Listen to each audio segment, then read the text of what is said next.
Robert, you've done some recent research that has been getting a lot of attention lately about government pensions. What are some of the key points you'll be making at the conference? The key points really are that the state and local governments have enormous unfunded liabilities running to the trillions of dollars, and that these pension plans have really become the primary vehicle for the states and local governments to circumvent their own balanced budget rules. You testified recently on Capitol Hill on this topic. Tell us how that went. It went well. I mainly made a plea for transparency. The government accounting standards, the way they are now, really don't make any sense. There's a quote that's been attributed to Yogi Berra that he once told a waitress to cut his pizza into 4 slices because he wasn't hungry enough to eat 8. And it's funny because it's ridiculous. We understand that a pizza is a pizza no matter how you slice it.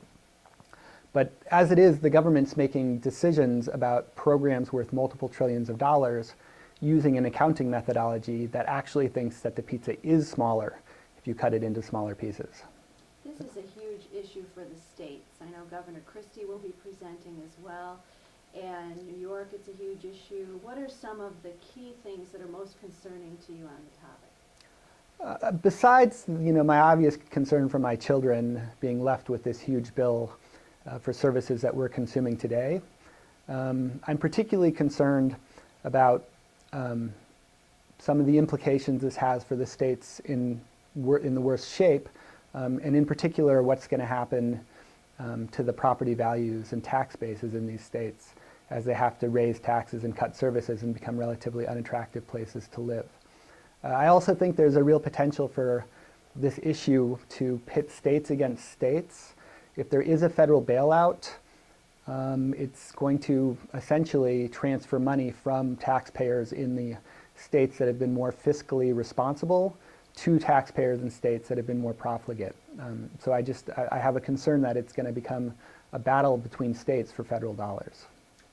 In the near term, what are you expecting to see happen on that issue? I think it's actually more of a medium-term issue. I think in the near term, the Congress, the way it's currently comprised, is really saying that there's never going to be a federal bailout. The Republicans have drawn a line in the sand against a federal bailout. I do have some concerns about that.